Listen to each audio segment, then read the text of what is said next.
안녕하세요. DJ 라니입니다. 오늘의 사연 시작해 보겠습니다. 여러분은 시댁 식구들한테 핍박받으면서 은혜를 입은 적 있으신가요? 저는 이렇게 모순적인 상황에서 인생이 180도 바뀌어버렸습니다. 도대체 무슨 일이 있었는지 궁금하시다면 제 이야기를 끝까지 들어주세요.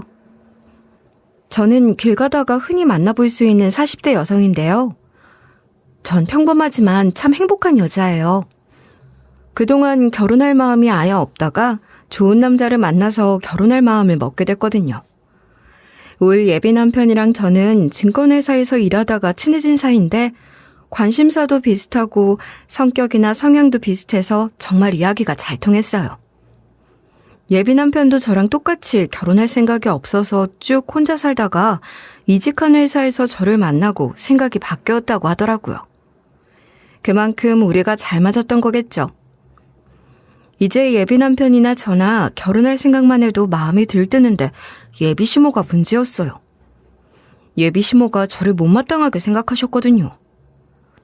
근데 예비 남편은 예비 시모 때문에 처음부터 걱정이 많았나 봐요. 저는 예비 남편과 자연스럽게 결혼 이야기를 나누다가 문득 부모님들께 인사를 드려야겠다는 생각이 들었는데요. 결혼에 대해 구체적인 계획을 세우기 전에 양가 부모님과도 이야기를 나누는 게 맞다고 생각했거든요. 그래서 제가 아무 생각 없이 예비 남편한테 이렇게 말했었거든요. 우리 이제 슬슬 양가 부모님께 인사드리러 가야 하지 않을까? 결혼 얘기도 나눈 지 꽤 됐으니까 결혼 허락 받으러 가는 게 나을 것 같아. 그런데 예비 남편이 제 말을 듣고 안색이 어두워지는 거예요. 제가 왜 그러냐고 물어보니까 예비 남편이 어두운 표정을 지으며 이랬어요. 사실 우리 엄마가 좀 직설적인 편이라 좀 걱정이 되네. 그래도 아직 결혼에 반대하진 않으셨으니까 너무 마음 쓰지 말고. 내가 부모님께 자기에 대해서 말했는데 아빠 반응은 좀 괜찮았었거든? 근데 엄마 반응이 안 좋았어. 하지만 특별히 헤어지라고 한 것도 아니고 일단 데려오라고 하더라고. 내가 엄마에 대해 잘하니까 뭔 일이 일어날 것 같더라. 분위기가 안 좋아지면 내가 알아서 중간다리 역할을 잘해볼게. 예비 남편이 이러니까 전부터 예비 시모가 경계심이 심하고 까탈스러운 편이라는 말을 들었어서 조금 긴장됐죠. 그러니까 예비 남편이 이런 식으로 저를 위로해 주더라고요. 신경 쓰지 마. 별일 없겠지. 엄마가 뭐라 하면 나뿐만 아니라 아빠까지 나서서 막는 그런 분위기일 거야. 엄마 빼고 모두 다 자기 편이니까 일단 인사드리러 다녀오자. 이걸 어쩌면 좋나 싶었지만 예비 남편이 이렇게 큰 문제는 아니라고 말해줬으니까요. 한편으론 한 번도 안 찾아뵀는데 저 혼자 판단하는 건 좀 아닌 것 같아서 만나 뵙기로 했어요. 막상 찾아뵀는데 의외로 괜찮을 수도 있잖아요. 그래서 계획대로 저는 올 부모님께, 예비 남편은 예비 시부모님께 말해서 약속을 잡기로 했어요. 이렇게 예비 남편과 이야기를 끝내고 오랜만에 부모님 집으로 가서 안부를 나눴는데요. 그 다음에 이런 식으로 본격적으로 예비 남편 이야기를 꺼냈어요. 엄마, 아빠, 나 지금 만나고 있는 남자친구랑 결혼 이야기도 나눴다고 했었잖아. 이번에 남자친구 만나서 어떤 사람인지 보고 엄마 아빠 생각은 어떤지 말해줘라. 제가 이러니까 부모님이 안 그래도 기다리고 있었다고 하면서 얼른 데려오라고 하더라고요. 안 그래도 엄마랑 아빠한테 예비 남편에 대해 자주 이야기를 드렸어서 기대가 많이 되시는 모양이었어요. 예비 남편이 성격도 좋고 예의 바른 점들을 말씀드릴 때마다 부모님이 흐뭇해 하셨거든요. 그래서 수월하게 약속을 잡고 예비 남편을 데리고 저희 본가를 방문했었죠. 제 예상대로 올 부모님은 예비 남편을 마음에 들어 하셨어요. 엄마가 오죽하면 제 손을 꾹 잡으면서 이런 말씀을 다 해주시더라고요. 결혼할 거면 얼른 해라. 하는 일도 비슷하고 벌이도 비슷한 것도 모자라 김서방 성격도 좋고 예의 바르잖니. 이제 나이도 있으니 서두를수록 좋다. 엄마뿐만 아니라 저희 아빠도 이런 식으로 결혼을 허락해 주셨는데요. 근데 예비 시부모님이 문제였죠. 예비시댁에 들어서니 예비시부가 문 앞에서부터 반겨주셨지만 예비시모는 아니었어요. 멀찍이 서서 저 들어오는 거 힐끔 보더니 인사도 안 받아주고 저보고 이러시는 거예요. 인사는 됐고 우선 앉아봐라. 아들한테 말은 많이 들었지만 내가 직접 어떤 사람인지 봐야겠구나. 우리 아들이 정말 괜찮은 여자를 만나고 있었는지 궁금하네. 예비시모가 이러면서 차가운 표정으로 저를 위아래로 훑어보시는 거예요. 그래서 제가 가서 앉았더니 예비시모가 대뜸 이러셨어요. 우리 아들한테서 네가 하는 일이랑 사돈될 분들 직업을 들었다. 그러니까 네가 좀 말해봐라. 우리 같은 부자 집안에 너같이 평범한 년이 들어올 수 있다고 생각하는 거냐? 울그이가 지금은 은퇴했지만 대기업 임원이었고 우리 집안 자체에 돈이 많은데 양심 좀 챙겨라. 예비시모가 이런 식으로 너무 매섭게 말씀하셔서 너무 기분이 나쁘고 심장이 철렁 내려앉았어요. 근데 우리 집도 어디 가서 못 산다는 소리 듣는 집안은 아니에요. 아빠가 골동품 매입, 감정하는 일을 하시고 예비시댁만큼 부유하진 않더라도 나름 넉넉한 집안인데도 무시하시더라고요. 반면에 예비시부는 점잖고 좋으신 분이셨어요. 옆에서 이런 식으로 예비시모한테 눈치를 주시더라고요. 당신은 예비 며느리 앞에서 무슨 그런 말을 하냐? 초면부터 선 넘는 질문에 말도 안 되는 말들을 하네. 그동안 우리 아들이 괜찮은 사람 만났다고 그렇게 사랑했었는데 제대로 대화도 안 해보고 그런 말을 하면 안 되지. 예비시부가 이렇게 말씀하시면서 예비시모를 나무라셨어요. 그리고 저한테는 이런 식으로 다정하게 다독여 주셨는데요. 우리 와이프가 하는 말들 마음에 담아두지 말아라. 우리 아들한테 이야기 많이 들었는데 아무리 생각해도 너만한 며느리감은 없을 것 같더라. 직업도 꿀리는 거 없고 집안도 들어보니 흠잡을 데가 없어서 결혼 반대할 이유가 없을 것 같아. 너희들만 좋으면 지금 당장이라도 결혼해도 된다. 예비시부가 이러면서 저를 너무 따스하게 바라보시는 거예요. 그래서 제가 환하게 웃으면서 이렇게 인사드렸거든요. 저 좋게 봐주셔서 정말 감사합니다. 솔직히 여기 오기 전까지 긴장을 정말 많이 했었는데 아버님 덕분에 마음이 한결 가벼워졌어요.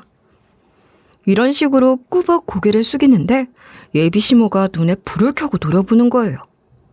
금방이라도 절 잡아먹을 듯이 쳐다보는데 예비시부가 아니었음 저 내쫓았겠더라고요. 이렇게 제 결혼은 예비시부 덕분에 허락받을 수 있었어요.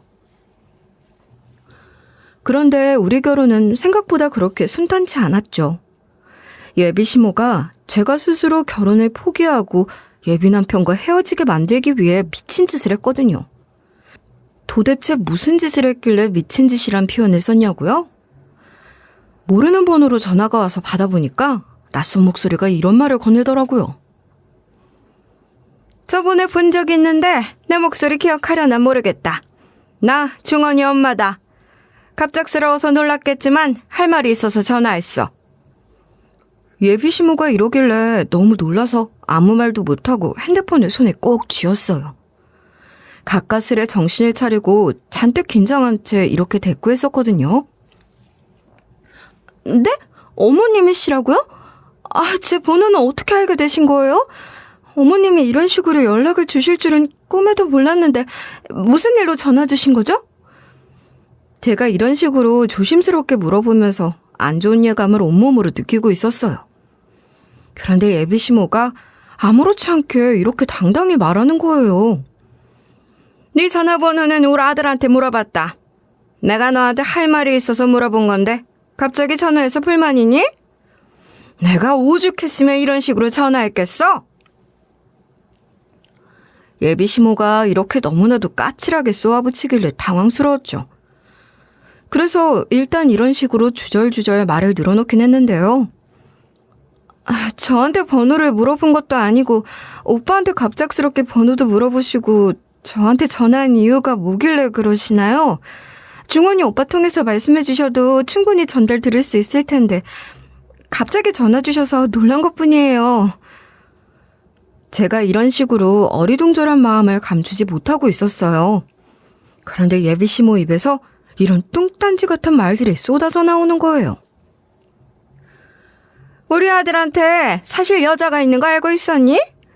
세상에, 너는 자존심도 없어? 남자가 한눈 팔고 있는데 이렇게 자존심 버려가며 계속 만나고 싶은 거냐? 예비시모가 툭 내뱉은 말에 머릿속이 새하얘지고 말았어요. 순간 눈앞이 아찔해져서 이마를 손에 얹고 이렇게 되물었죠. 어머님, 그게 무슨 말씀이세요? 오빠한테 여자가 있다뇨? 그럼 저희 오빠가 저 몰래 바람을 피우고 있다는 말씀이세요? 어머님도 저희 오빠가 저 몰래 다른 여자 만날 사람 아니라는 거 알고 계시잖아요. 제가 이러면서 도저히 받아들일 수 없는 충격적인 말이라고 했었거든요. 그니까 예비시모가 이런 식으로 단호하게 말씀하시는 거예요. 우리 아들이 너한테 말하기 미안해서 지금까지 숨기고 있었는데 자기가 말할 자신이 없다고 말해달라더라. 내가 문자로 사진 한 장 보낼 테니까 네가 한번 확인해봐.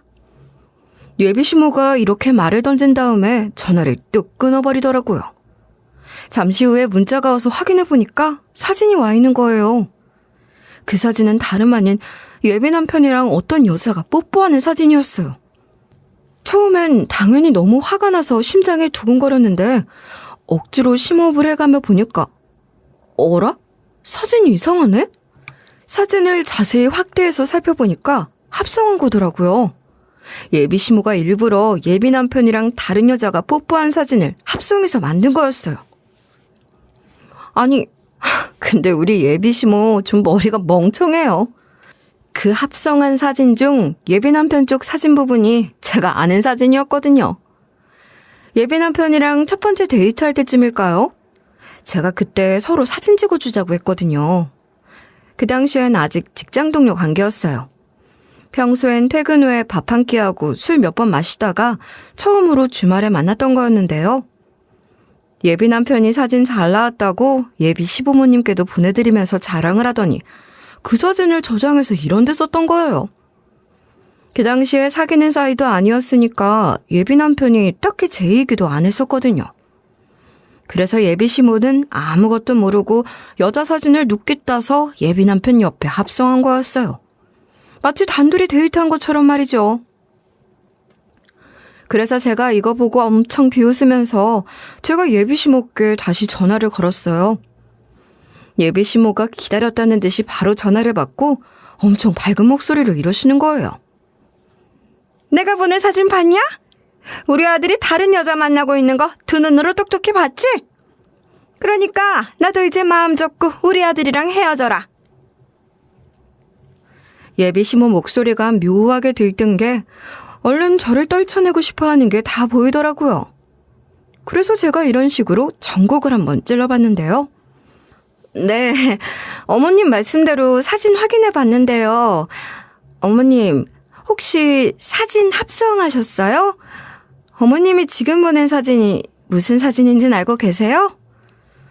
제가 이러니까 예비 시모가 말을 더듬으면서 엄청 당혹스러워하는 거예요. 그리고 예비 시모가 이런 식으로 시치미를 뚝 떼는 거예요. 무슨 말을 하는 거냐? 내가 무슨 합성을 했다고 그래? 얘 좀 봐라. 내가 그런 식으로 구라치는 사람으로 보이니? 예비 시모가 이렇게 끝까지 거짓말을 치면서 저를 속이려고 했어요. 그런 예비 시모가 너무 한심해 보여서 제가 한숨을 푹 내쉬고 이런 식으로 말했었는데요. 어머님, 제가 괜히 이러는 게 아니라 합성한 티가 너무 많이 나서 그래요. 이 사진 저랑 중원이 오빠가 썸 탈 때 찍어준 사진인데 모르고 계셨죠? 그니까 예비 시모가 아무 말도 못하고 씩씩거리고 있는 거예요. 그래서 제가 예비 시모에게 이런 식으로 따지고 들었어요. 어머님, 아무리 결혼 반대하시는 거라도 이건 좀 아닌 것 같아요. 차라리 마음에 안 드니까 헤어지라고 하던가. 지금 뭐 하는 짓이세요? 오빠한테 전부 다 말할 거니까 그렇게 알고 계세요. 제가 이런 식으로 분노가 치밀어 올랐지만 최대한 침착하게 말을 이어갔는데요. 그런데 예비 시모가 이렇게 소리를 빽 지르시는 거예요. 말하든가 말든가 네 알아서 해라. 네가 꼰지른다고 하면 내가 무서워할 줄 알았냐? 이게 진짜 시모 무서운 줄도 모르고 뚫린 입이라고 막말하네. 예비 시모가 이러고 나서 제가 반박할 틈도 주지 않고 전화를 끊었어요. 제가 곧바로 예비 남편한테 연락해서 이런 식으로 전부 다 토로해버렸죠. 자기야, 모르는 사람한테 전화 와서 받아봤는데 어머님인 거야. 내가 무슨 일로 연락 주셨냐고 물어보니까 자기가 다른 여자랑 바람을 피우고 있대. 우리 헤어지게 만들려고 사진까지 합성해서 보내주신 거 있지. 제가 이러면서 예비 시모가 보내주신 사진을 예비 남편에게 보내줬는데요. 예비 남편이 그 말을 듣고 경악을 하더니 사진을 보곤 이런 식으로 짜증을 확 내더라고요. 뭐? 우리 엄마가 이런 사진을 보내놓고 내가 바람을 피우고 있었다는 말까지 했다고? 잠깐만, 전화 끊어봐. 아무래도 엄마한테 한마디 해야겠어. 예비 남편이 이러길래 제가 전화를 끊고 기다리고 있었거든요. 몇 분 뒤에 띠링 알림음이 울리길래 핸드폰을 확인해봤더니 예비 남편한테서 이런 문자가 와 있는 거예요. 엄마랑 전화를 해봤는데 망신도 이런 망신이 없다. 자기 볼 면목이 없어서 전화도 못하겠어. 자기한테 너무 미안해. 엄마가 다시는 그러지 못하게끔 신신당부해놨으니까 앞으로 이런 일 없을 거야. 예비 남편이 문자로만 황당해한 게 아니라 저랑 만나고 나서도 저한테 너무 미안해했어요. 자기가 한 짓이 아닌데도 저한테 이런 얘기를 다 하더라고요. 다른 사람도 아니고 우리 엄마가 그런 짓을 한 게 너무 부끄럽더라. 심지어 난 자기 번호 알려준 적도 없어. 엄마가 나 몰래 알아내서 전화한 거야. 예비 남편이 핸드폰 잠금 설정 같은 걸 안 하는 편이라 핸드폰을 켜면 바로 전화 기록부 같은 걸 확인해 볼 수 있거든요. 예비 남편이 저를 우울자기라고 저장해놨어서 저인 걸 알고 전화번호를 빼갔나 봐요. 제가 예비 남편한테서 자초지종을 전해 듣고 착잡한 표정으로 앉아있었거든요. 그니까 예비 남편이 따뜻한 손길로 제 어깨를 쓸어주면서 이러는 거예요. 엄마가 이런 짓을 했으니 나뿐만 아니라 아빠도 나서서 말리기로 했어. 그니까 만약에 엄마가 심한 말을 하거나 기분 나쁜 행동을 하면 나한테 꼭 말해. 알겠지? 이런 예비 남편과 예비 시부가 있었기 때문에 제가 계속해서 결혼을 포기하지 않고 할 생각을 하고 있었는데요. 그러다가 저희 예비 시부가 우리 가족의 일을 좀 도와주게 됐어요. 도대체 어쩌다가 예비 시부께 은혜를 잊게 됐냐고요? 어느 날 울 아빠가 모르는 사람한테 전화가 와서 받아봤대요. 근데 그 사람이 아빠한테 다짜고짜 이런 말을 했다는 거예요. 어르신, 예전에 제 회사에서 나온 건강기능식품을 구매한 게 있는데 왜 돈을 안 보내주시는 거예요? 그 돈 안 갚으면 소송 걸 거예요. 그러면서 울 아빠를 상대로 지급 명령을 내렸어요. 아빠한테서 이 말을 전해 듣고 도대체 무슨 일이 있었길래 그 사람이 지급 명령까지 보낸 거냐고 물어봤거든요. 아빠가 어렴풋이 뭔가 기억나는 듯 생각을 좀 해보더니 이러시더라고요. 아니, 내가 이제 나이도 먹고 워낙 오래전 일이라 뚜렷이 기억은 못하는데 양로원에 웬 젊은이들이 와서 갑자기 병에 든 걸 먹어보라고 했어. 시식해보라고 온 거니까 한 번만 맛보고 어떤지 말해달라고 하더라고. 아빠가 이러시길래 제가 먹어봤냐고 물어봤는데요. 그러니까 아빠가 뒷머리를 긁적이면서 이렇게 답변하시는 거예요. 그래, 그게 뭐 대단한 일은 아니니까 그냥 먹어봤지. 맛은 그다지 특별하지 않았어. 그냥 약간 쓴맛이 나는 정도였던 것 같아. 그래서 뭐라고 했냐면 이거 약간 쓴맛이 나네. 근데 먹을만 하긴 하네 그랬지. 내가 그러니까 그 젊은이들이 그 말을 듣고 고개를 끄덕이며 뭔가를 기록하더라고. 아빠가 이러셔서 그 사람들이 뭐를 기록했냐고 질문했죠. 그런데 아빠가 그 당시에는 그 젊은 놈들을 믿을 수밖에 없었다면서 이러시는 거예요. 인적사항을 물어보더라고. 성함이랑 전화번호가 어떻게 되냐고 물어보면서 조사에 참여했으니까 추첨을 통해 상품 같은 거 보내준다고 하더라. 그래서 내가 대충 내 이름이랑 전화번호를 알려주고 말았지. 그 후엔 뭐 별일 없었어. 그냥 몇 가지 더 물어보더니 가더라고. 아빠한테서 이 말만 전해 들었는데도 너무 이상하다고 대꾸했었는데요. 그러니까 아빠가 낯선 사람이 주는 걸 먹었으면 안 됐다고 하소연하면서 이러시는 거예요. 이거 먹고 기분이 어떤지, 속은 괜찮은지, 특별히 불편한 점은 없는지 그런 걸 물었지. 뭐 나쁜 건 없었으니까 괜찮다라고만 했어. 그리고 젊은 놈들이 조사가 전부 다 끝났다고 하면서 갑자기 자리를 뜨더라고. 그냥 가방 메고 어르신 오늘 도움 주셔서 감사합니다. 건강하세요. 그러면서 나갔어. 근데 이놈들이 뒤늦게 이런 사기를 칠 줄 몰랐네. 아빠가 이러시면서 그 당시만 해도 그놈들이 건강기능식품 맛이랑 인적사항을 대충 조사하고 가길래 진짜로 맛이 어떤지 테스트해보려고 왔구나 싶었다는 거예요. 그런데 그 일이 있고 몇 달이 한참 흐른 뒤에야 이렇게 우리를 공갈한 거죠. 사실 그 업자가 그전에도 계속해서 아빠한테 전화해서 이런 말을 했다는 거예요. 어르신, 제가 저번에 양로원 갔었는데 기억하시죠? 건강기능식품 드리면서 한번 먹어보라고 했잖아요. 그런데 그거 먹어봐놓고 돈을 안 주셨더라고요. 그 돈 지금 당장 보내주세요. 아빠가 이 전화를 받고 그 업자가 사기꾼인 걸 뒤늦게 깨달았대요. 뭐 이런 놈이 다 있나 싶어서 이런 식으로 언성을 높였다고 하더라고요. 뭐? 니들이 먹어보라고 해놓고 지금 와서 돈을 받아? 그럼 처음부터 돈을 달라고 하든가. 공짜인 것처럼 그냥 나눠줘 놓고 지금 무슨 소리 하는 거야? 난 돈 줄 생각 없으니까 콩밥 먹고 싶지 않으면 당장 이 번호 지워라. 아빠가 이렇게 소리를 지르고 전화를 확 끊어버렸대요. 근데 그 뒤로도 계속 돈 달라는 연락이 오더니 마지막엔 이런 전화를 받았다는 거예요. 어르신, 이런 식으로 전화 돌리고 저희 피하시면 고소할 수밖에 없어요. 300만 원을 청구하는 소송까지 갈 거니까 그렇게 하세요. 이 전화를 받고 나서야 아빠가 우리한테 무슨 일을 당했는지 실토하신 거예요. 근데 우리 예비 시부가 대기업 임원이라고 했잖아요. 퇴직하고 나서 로펌에서 자문위원도 하셔서 주변에 아는 변호사들도 많다고 많이 들었거든요. 그래서 제가 예비 남편한테 전화해서 이런 부탁을 해봤는데요. 자기야, 우리 아빠가 사기를 당한 것 같은데 아버님 도움 좀 받을 수 있을까?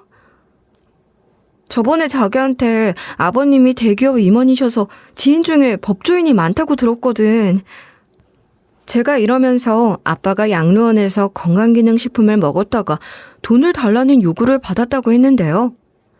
예비 남편이 잠시 조용히 듣고만 있더니 이내 걱정스러운 목소리로 이렇게 대답했어요. 다른 사람도 아니고 장인어른이 그런 거면 당연히 도와줄 수 있지. 내가 아버지께 말씀드려볼게. 잠깐만 전화 끊어봐. 예비 남편이 이러길래 혼자서 어떻게 해야 할지 막막했는데 너무 고맙다고 했죠. 그리고 나서 예비 남편 말대로 전화를 끊고 연락이 오길 기다렸는데요. 시간이 더디게 흘러가는 것만 같아서 핸드폰을 쥔 채로 답장을 기다렸어요. 시간이 얼마나 지났을까? 핸드폰이 진동하며 문자가 도착한 거예요. 떨리는 손으로 핸드폰 화면을 확인해 보니 예비 남편이 이렇게 보낸 문자가 보였어요. 아버지가 흔쾌히 도와줄 테니까 만나자고 하셨어. 직접 만나서 이야기 나누자고 하시네. 친한 변호사님도 같이 오실 거니까 걱정 말고 편하게 와. 예비 남편이 보낸 문자를 읽자마자 가슴이 먹먹해졌어요. 이렇게 쉽게 도움을 받을 수 있다니 정말 감사한 마음뿐이었죠. 혼자서 어떻게든 해결하려고 하지 말고 도움받으려고 한 걸 다행으로 생각하며 약속 시간을 잡았는데요. 며칠 후 예비 남편과 함께 예비 시부를 만나러 갔어요. 약속 장소는 조용한 카페였고 들어가 보니 예비 시부께서 이미 자리에 앉아 계시는 거예요. 그 옆에는 변호사님도 함께 계시길래 잔뜩 긴장한 채로 인사를 드렸어요. 안녕하세요, 아버님. 이렇게 도움을 주셔서 정말 감사합니다. 변호사님도 아버님 친구분이라고 들었는데 이렇게 한 걸음에 달려와 주셔서 감사해요. 제가 고개를 숙이며 예비 시부 아니었으면 큰일 날 뻔했다고 이야기했는데요. 그러니까 예비 시부께서 부드러운 미소를 지으시면서 이러시는 거예요. 뭐 가족끼리 돕는 거지. 내가 이 친구 데려오기만 한 게 아니라 아예 선임을 해놨으니까 마음 놓고 있어. 내가 도울 수 있는 일이 있다면 언제든지 도울 테니 너무 걱정하지 말고 무슨 일이 있었는지 이야기해보거라. 예비 시부가 이러셔서 너무 감동이었는데 예비 남편까지 제 옆에 딱 붙어 앉아 있다가 저를 안심시키려는 듯 고개를 끄덕이고 있는 거예요. 그래서 저희가 지금 처한 상황을 이런 식으로 찬찬히 다시 설명해 드렸는데요. 저희 아빠가 양로원에 있었는데 젊은 사람들이 찾아와서 건강기능식품 시식을 시켜보고 인적사항을 적어갔다고 하시더라고요. 처음엔 그냥 단순한 시식 행사인 줄 알았는데 나중에 돈을 달라고 요구하고 고소까지 운운하고 있대요. 이외에도 구체적으로 그놈들이 무슨 말로 사기를 치려고 했는지 세세하게 이야기했는데요. 그런데 변호사님이 저희 이야기를 주의 깊게 들어보시고 이러시는 거예요. 증빙도 없고 청구 자체도 상당히 문제가 있어 보여서 전부와 같은 답변서를 대신 써드릴게요. 증빙을 제대로 내라 또는 이 청구는 소멸시 후 완성된 것 같다는 내용을 써드릴 거니까 걱정하지 마세요. 변호사님이 이러시며 제대로 도움을 주겠다고 하면서 명함을 건네길래 받았는데요. 물론 제 명함도 전달드린 다음에 헤어졌어요. 몇 달 뒤에 예비 시부가 소개해준 변호사님이 이런 연락을 주시는 거예요. 동료 법조인한테 전화까지 해서 확인해 봤거든요. 법원이 그 채권자에게 좀 더 청구를 정리하라는 보정명령을 내렸는데 채권자가 제대로 대응을 안 하니 각하시켰다고 하더라고요. 큰 문제 없이 재판 이길 수 있을 것 같으니까 마음 놓고 계셔도 될 것 같아요. 이렇게 예비 시부가 소개해준 변호사님 덕분에 아빠가 승소하게 되신 거예요. 예비 시부와 변호사님께 감사 인사를 드리려고 식사 자리를 마련하려고 했는데요. 일단 모시고 갈 식당은 정한 다음에 예비 시부께 전화드렸는데 이런 식으로 거절을 하시는 거예요. 아유 무슨 식사 자리까지 가지려고 그래. 난 괜찮으니까 이렇게까지 안 해줘도 된다. 이제 곧 가족이 될 사이인데 이 정도로 감사 인사받기 부끄럽다. 예비 시부가 이러셔서 결국 우리 가족은 이 은혜를 어떻게 갚을까 생각하게 됐죠. 예비 시모는 정말 별로인데 예비 남편이랑 예비 시부가 너무 좋은 사람들이라 예비 시모 정도는 커버를 할 수 있었어요. 그러다가 예비 시부께 은혜를 갚을 날이 찾아온 거예요. 예비 시모의 칠순 잔칫날 예비 시부가 우리 부모님까지 초대하셨는데요. 예비 시모 선물은 물론 예비 시부께 드릴 선물까지 바리바리 챙기는데 예비 시부한테 드릴 선물이 부피가 좀 컸어요. 일반 승용차에 싣기가 어려워서 봉고차에 잘 싸서 싣게 됐죠. 그래서 선물을 실은 봉고차에는 저랑 아빠가 타고 우리 엄마는 예비 남편 차를 타고 칠순잔치 장소까지 같이 갈 예정이었어요. 우리는 한정식 집에 딸린 주차장에 차를 주차하고 들어가려고 했는데요. 아빠가 주차할 테니 저보고 먼저 내리라고 했어요. 그래서 제가 먼저 내리는데 마침 입구에서 예비 시모가 걸어 나오더라고요. 그런데 예비 시모가 경악한 얼굴로 이렇게 물어보는 거예요. 지금 너 설마 봉고차 끌고 온 거냐? 다른 사람 차도 아니고 이게 니들 차란 거지? 너희 집안 사람들은 봉고차 몰고 다니는 거니? 예비 시모가 저희를 보고 인사도 하지 않고 이러시길래 제가 그렇다고 했거든요. 그런데 예비 시모가 길길이 날뛰면서 이런 식으로 난리를 치기 시작했어요. 어떻게 저딴 똥차를 끌고 칠순잔치에 올 수 있냐? 다른 날도 아니고 내 칠순잔치 날에 내 손님들이 보면 어떡하라고 이런 차를 끌고 온 게야? 예비 시모가 이렇게 쪽팔린다고 발광을 떠는 바람에 헛웃음이 절로 나왔죠. 어머님 말씀에 뒤통수를 한 대 얻어맞은 것 같아서 멍하니 서 있다가 겨우 이렇게 맞받아쳤거든요. 어머님, 봉고차가 뭐 어떻다고 그러세요? 부피가 큰 선물이다 보니 봉고차 끌고 온 거예요. 이게 다 어머님 생각해서 이러고 온 건데 지금 뭐라고 하신 거예요? 제가 이러면서 예비 시모께 이런 분인지 몰랐다, 너무 실망스럽다고 했는데요. 예비 시모가 그러거나 말거나 이런 식으로 신경질을 부리시더라고요. 봉고차 안 했던 선물이야 빤하지. 네가 주는 선물 같은 거 필요 없으니 사람 우습게 만들지 말고 그냥 가라. 예비 시모가 이러는데 정말 기가 막히지 않나요? 그래서 제가 열받아서 이렇게 고함을 질렀어요. 어머님 칠순잔치는 솔직히 안 가도 되거든요. 근데 저희 아버님한테는 꼭 드려야 할 선물이 있으니 그거는 드리고 갈 거예요. 제가 이러니까 예비 시모가 제 앞을 가로막는 거예요. 그래서 제가 재빨리 발걸음을 옮겨서 피해가려고 하니까 예비 시모가 이러시는 거 있죠? 들어오지 말라고 했다. 안 그래도 너나 니네 집안 사람들이나 죄다 마음에 안 들었는데 잘 됐어. 이참에 아예 싹을 잘라버려야겠다. 예비 시모가 이런 식으로 역정을 내시면서 저를 밀쳐내시는 거예요. 그래서 제가 힘으로 버티고 서 있는 채로 이렇게 악을 질렀는데요. 저는 어머님 축하해주거나 준비한 선물 드릴 마음 없고요. 아버님께 드릴 선물이 있으니까 들어가야겠어요. 어머님 아는 척도 안 할 테니까 비키시라고요. 제가 이러니까 예비 시모가 절대 못 들어간다고 하는 거예요. 이런 이유로 저랑 예비 시모가 실랑이를 벌이고 있었는데요. 그렇게 우리 두 사람이 입구에서 다투고 있는데 예비 시부가 입구 쪽으로 걸어오시다가 우리를 발견했나 봐요. 갑자기 이렇게 말씀하시는 예비 시부 목소리가 들리는 거예요. 아니, 하도 안 들어오길래 와봤더니 당신은 왜 또 며느리랑 싸우고 있어? 이렇게 좋은 날에 도대체 무슨 일이야? 예비 시부가 이러셔서 제가 얼른 고개를 돌렸는데요. 그때 아빠도 멀리서 서 있는 게 보이더라고요. 아무래도 주차를 하고 나서 예비 시모랑 저랑 싸우는 모습을 난감하게 지켜만 보고 있었나 봐요. 아빠가 예비 시부를 보자마자 화색을 띠며 입구 쪽으로 뛰어들어오면서 이러시는 거예요. 사돈어른, 그 골동품 드디어 찾았습니다. 중고가전 가구 재활용센터에서 구했는데 선물로 드리려고 가져왔습니다. 아빠가 이러셔서 예비 시부가 정말이냐고 반응하면서 얼굴 표정이 확 바뀌고 있었는데요. 그런데 예비 시모가 이야기도 제대로 들어보지도 않고 재활용센터에 꽂혔나 봐요.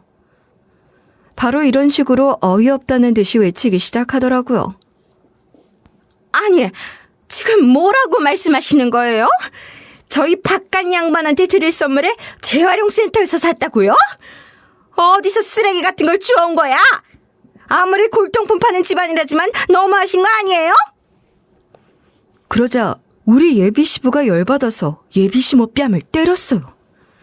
예비 시부가 어찌나 분노했는지 핏발선 눈으로 이런 식으로 말씀하시는 거예요. 이게 지금 뭐라고 하는 거야? 이런 쓰레기 같은 옆에 내려봤나? 지금 우리 어머니 유품을 쓰레기라고 한 거야? 예비 시모가 그 말을 듣고 눈을 동그랗게 뜨고 쳐다보고만 있었어요. 그때 예비 시부 입에서 제가 알지 못했던 말들이 술술술 나오기 시작했죠. 사실 본고차에 있었던 것은 우리 예비 시부가 그토록 찾아 헤매던 시조모의 유품이었대요. 예비 시부가 지금은 점잖은 모습이라서 상상하기 힘들겠지만 젊은 시절에는 부모 가슴에 대못 받고 다니는 아들이었다는 거예요. 예비 남편의 할머니가, 그러니까 저한테는 시할머니께서 예비 시부가 막내라서 엄청 예뻐하셨대요. 시할머니의 오빠가 시집갈 때 쓰라고 직접 만들어준 서랍장이 있었는데 그걸 줄 정도로 예비 시부를 엄청 아꼈다고 하더라고요.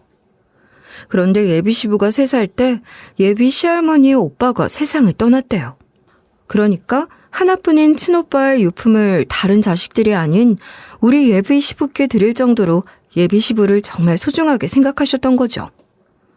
예비 남편의 할머니는 사랑하는 아들이기 때문에 그 귀한 서랍장을 준 거였지만 철부지 우리 예비 시부는 자기 돈 필요한 일 있다면서 그걸 팔아넘긴 거였어요. 예비 시부가 머리가 참 똑똑해서 좀만 공부하면 상위권에서 놀고 그런 분이셨지만 친구들을 잘못 사귀어서 한때 공부를 아예 놨었다는 거예요.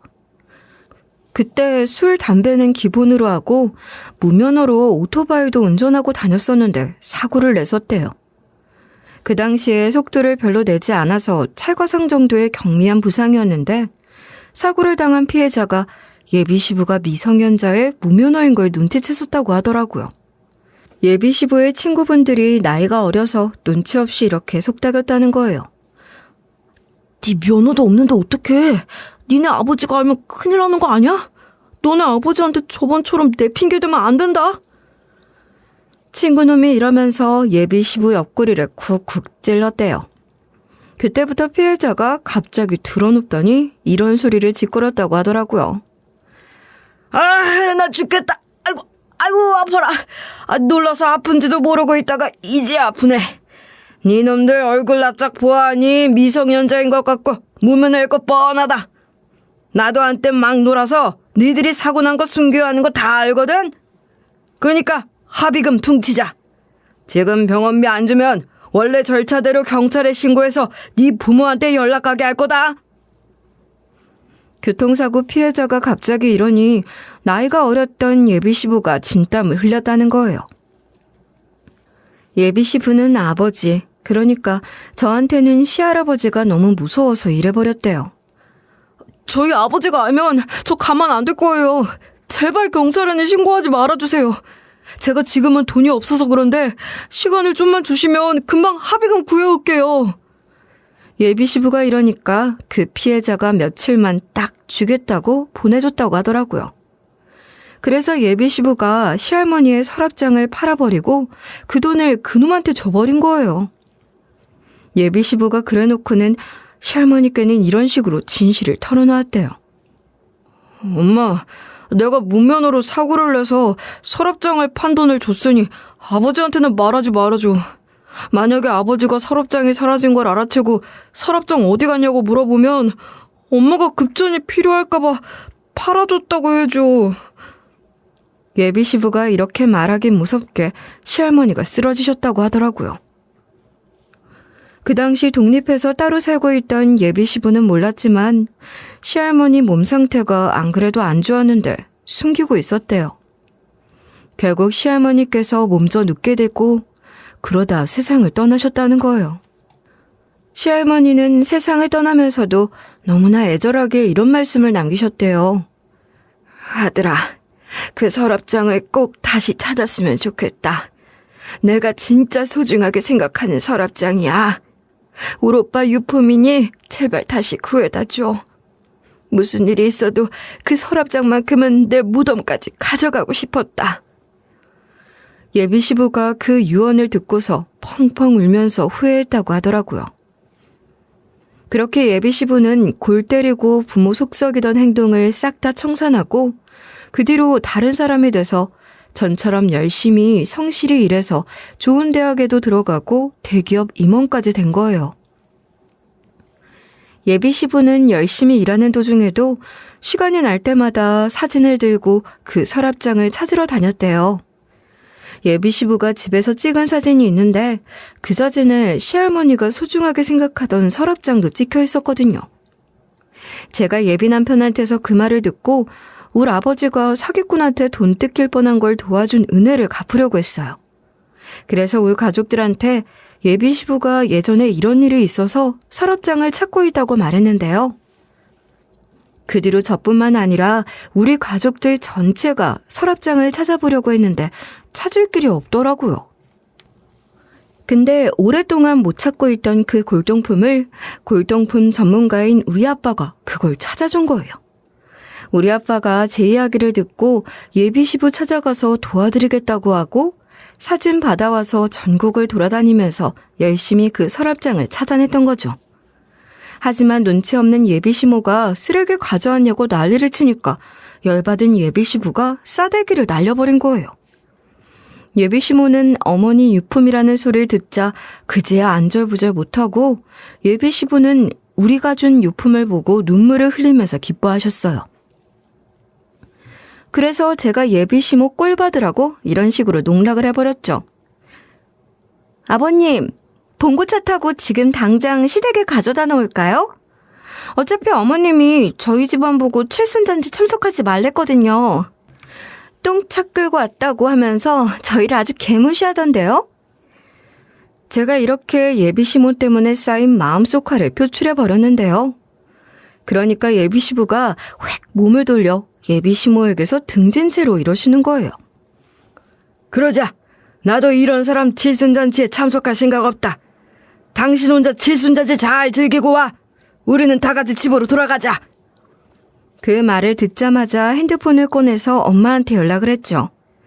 엄마가 전화를 받자마자 예비 남편도 바로 옆에 있는지 목소리가 들리더라고요. 그래서 제가 이런 식으로 속 시원하게 말해버리고 말았어요. 엄마, 어머님이 지금 시할머님 유품 가지고 쓰레기라고 쌍욕을 하셔서 지금 칠순잔치 자리 파토났거든? 한정식집 말고 시댁으로 와. 이렇게 전화를 끝냈는데 예비 시부께서 예비 시모가 무시하던 봉고차를 타고 가자고 하시는 거예요. 그러니까 예비 시모가 저희 쪽으로 달려와서 이렇게 매달렸어요. 내가 잘못했다. 내가 아무것도 모르고 한 말인데 이렇게 갑자기 가려고 하는 게 어딨냐. 여보, 내가 말 실수한 거니까 제발 좀 봐줘. 내가 미안해. 진심으로 사과할 테니까 이러지 말자. 응? 예비 시모가 이러든 말든 아무것도 안 들리는 척 봉고차에 올라탔는데요. 이때 예비 시모가 봉고차 문을 못 닫게 꼭 붙잡은 채로 이런 식으로 사정하기 시작했어요. 여보, 난 그런 의도로 한 말 아니라니까. 내가 당신한테 온갖 정성을 다했는데 말 한마디에 이러는 건 좀 아니지. 예비 시모가 이러면서 억울하다고 눈물을 쪄내고 있는 거예요. 하지만 다행히도 예비 시부가 쉽게 넘어가지 않으셨어요. 예비 시모가 우는 모습을 보고 피식 웃으시더니 이러시더라고요. 당신 하는 행동 보니까 난 대기업 다녀서 대우를 해줬던 거고 예비 사도는 중산층 정도 되니까 무시하는 거 다 보이더라. 전부터 당신이 사람들 금 나누고 하대하는 거 볼 때마다 느낌이 쎄했는데 이제는 한계에 다다른 것 같아. 지금 당장 이혼은 아니더라도 따로 사는 거 생각해보자. 예비 시부가 이러시고 나서 봉고차 문에서 손을 떼라고 했거든요. 그니까 예비 시모가 사색이 된 채로 무릎을 꿇은 채로 예비 시부를 붙잡으면서 이러는 거예요. 이혼이라니. 고작 이런 걸로 이혼을 고려하고 있다는 게 말이 돼? 이런 걸로 잠시 떨어져서 살겠다는 게 말이 되냐고. 여보, 내가 미안해. 며느리하고 사돈한테도 전부 다 사과할 테니까 제발 그러지 말자. 난 당신이랑 이렇게 멀어지고 싶지가 않아. 그러니까 다시 생각해줘. 응? 예비 시모가 이러면서 너무나도 처절하게 빌빌대고 있는 거예요. 그러나 예비 시부께서 그런 예비 시모를 동정하지 않으시고 아주 칼같이 이러셨어요. 당신이 이럴수록 더 떨어져 살고 싶어. 당신은 내가 아니라 내 돈과 명예, 직업이 좋아서 결혼했던 걸 다 알고 있었다고. 이런 속물 같은 모습 지긋지긋하니까 제발 그만 좀 해. 그동안 이혼하고 싶었지만 애들 때문에 참았던 거야. 지금 당장 안 떨어지면 이혼하자고 할 거니까 떨어지라고. 그렇게 예비 시부가 예비 시모를 밀쳐내서 예비 시모가 거의 내동댕이 쳐졌어요. 우리가 그렇게 봉고차 문을 닫고 출발하게 되는데 제가 창문으로 살펴보니까 혼자 남겨진 예비 시부 모습이 가관이더라고요. 단순히 우리 집안 수준이 별로라고 우리 하대하더니 이게 바로 인과응보구나 싶었죠. 결국 칠순날 예비 시모만 덜렁 남겨진 뒤로 어떻게 되는지 아세요? 예비 시부가 아주 강력하게 예비 시모 허락 없이 결혼 진행해도 된다고 하더라고요. 그래서 우리가 스템에 알아보고 결혼식장 알아보고 있었어요. 결혼식을 얼마 안 놔둔 시점에 예비 시부를 보러 갔거든요. 예비 시부랑 이런저런 대화를 나누다가 어쩌다 예비 시모 이야기가 나왔는데요. 그런데 예비 시부께서 예비 시모에 대해 이런 근황 소식을 알려주시는 거예요. 그동안 우리가 떨어져 지내고 있었잖아. 니들이 결혼 준비로 바쁘게 지내는 사이 결국 이혼 소송 걸어버렸다. 우리 며느리뿐만 아니라 예전부터 자잘하게 와이프가 사짜 직업 사람들 아니면 우습게 보고 명령질해대는 꼴을 계속 봤었거든. 내가 그러지 말라고 한마디 해도 와이프가 알겠다는 대답만 해놓고 그 사람들 뒷담하고 은근히 무시하는 걸 티내더라고. 그런 모습들을 보고 와이프가 그동안 착한 척 가식을 떨고 연기를 해왔던 걸 알고 결혼한 걸 후회하고 있었어. 그런데 칠순잔치 때 일이 결정타가 돼서 내가 이혼을 결심하게 된 거야. 어쩐지 예비 시부한테 전화가 왔더라고요. 보나마나 저한테 사과하면서 예비 시부 좀 설득해달라고 할 게 뻔해 보여서 그 전화를 무시했었거든요. 예비 시부모님께서 이혼 소송을 걸었다고 하니 두 번 다시 볼 일이 없을 줄 알았는데요. 드디어 고심해서 고른 결혼식장에서 근사한 웨딩드레스를 입고 신부 대기실에 들어가게 됐는데 시모가 들어온 거예요. 당연히 초대도 안 했을 텐데 왜 여기 있지? 싶었는데 시모가 저를 보자마자 제 손을 꼭 잡고 이런 식으로 사과를 하셨어요.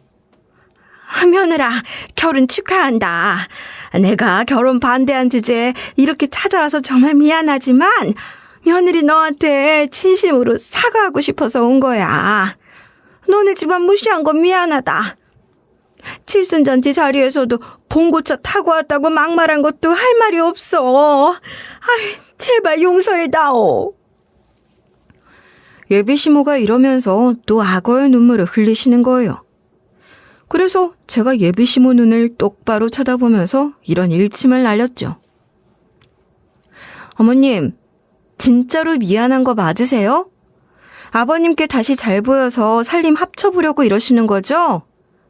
아무리 생각해봐도 어머님이 지금 아쉬워진 입장이라 연기하는 걸로밖에 안 보이는데요? 시모가 그 말을 듣고 멈칫하면서 찔려하는 거예요. 그래서 제가 그때 이런 식으로 비아냥대기 시작했어요. 역시 제 말이 맞죠? 아버님이랑 다시 잘 지내고 싶으셔서 이러시는 거잖아요. 그런 마음으로 사과하실 거면 안 받아줄 거니까 당장 나가세요. 제가 이러고 나서 옆에 있던 직원한테 이 사람 좀 내쫓아달라고 했거든요. 그런데 시모가 제 웨딩드레스 붙잡고 이런 식으로 흐느끼고 있더라고요. 내 남편 믿고 모아놓은 돈도 없고 노후 준비도 아예 안 되어 있는데 어떻게 이럴 수 있어? 아무리 재산분할 한다고 해도 이건 아니다. 난 남편 없이 못 살아. 시모가 이러던 와중 옆에 있던 직원이 붙잡으니 안 나가려고 발버둥을 치더라고요. 그래서 제가 이렇게 어머님 뇌리에 꽂히는 말을 해버렸어요. 어머님, 그만 좀 하세요. 어머님이 이럴수록 아버님이 싫어하시는 거 모르세요? 어머님이 말씀하시는 거 들어보니까 제 예상대로 저한테 미안하거나 아버님이 그리워서 사과하러 오신 게 아니네요. 아버님 없이 못 사는 게 아니라 시부 덕분에 누리고 살았던 호화로운 삶을 포기 못하는 거겠죠. 저희한테 고소당해서 나중에 재산 분할 받은 것도 모조리 뺏기고 싶지 않으면 좋게 말할 때 나가시라고요. 이런 식으로 고성을 지르면서 시모를 내쫓아버렸어요. 다행히 이 소란은 신부 대기실에서만 잠깐 이뤄져서 제 결혼식은 잘 이루어졌는데요. 지금은 남편과 결혼 후 신혼집에서 잘 살고 있거든요. 시부가 우리 가족을 돕고 우리가 시부를 도와줬다 보니 우리 집안이랑 시댁 사이가 시작부터 돈독하게 유지되고 있어요. 서로 자주 연락하고 모임 자리도 자주 갖고 있죠. 명절 때는 아예 다 같이 모여서 명절 음식도 나눠 먹다 보니 사돈지간이 아니라 피를 나눈 가족이 된 느낌이에요. 시부가 건 이혼 소송은 진행 중이고 시모는 나이 70 먹고 이혼당하면 자기는 망한 인생이니 최대한 버팅기고 있는 중인데요. 소송도 길어지면 몇 년까지도 간다고 하는데 시모가 그걸로 버팅기는 것 같아요. 시부는 일단 칼을 뽑았으면 무라도 썰어야지 하는 심정으로 소송에 진지하게 임하고 있으시더라고요. 아마 재결합은 없을 것 같아요. 만약 이혼을 안 한다고 해도 시모는 시부랑 같이 살진 못할 것 같거든요. 시모는 이렇게 심란한데 저는 그와 반대로 행복한 가정을 꾸리게 돼서 이렇게 사연글을 써보게 된 거예요. 여러분, 제가 이런 일을 겪게 되면서 본 구절이 있는데 깊은 강물은 돌을 던져도 요동치지 않는다고 해요. 타인이 던진 무례한 말에 상심하는 사람은 깊은 강이 아닌 진흙탕 웅덩이인 셈이라고 하죠. 인성이 그렇게 더러운 사람들은 어차피 나중에 벌을 받게 될 테니 신경 쓸 필요도 없다는 말이에요. 만약에 여러분도 하대받고 무시받고 계시다면 저희 시모처럼 막말하는 사람한테 휘둘리지 마시고 여러분 인생을 사시길 바랄게요.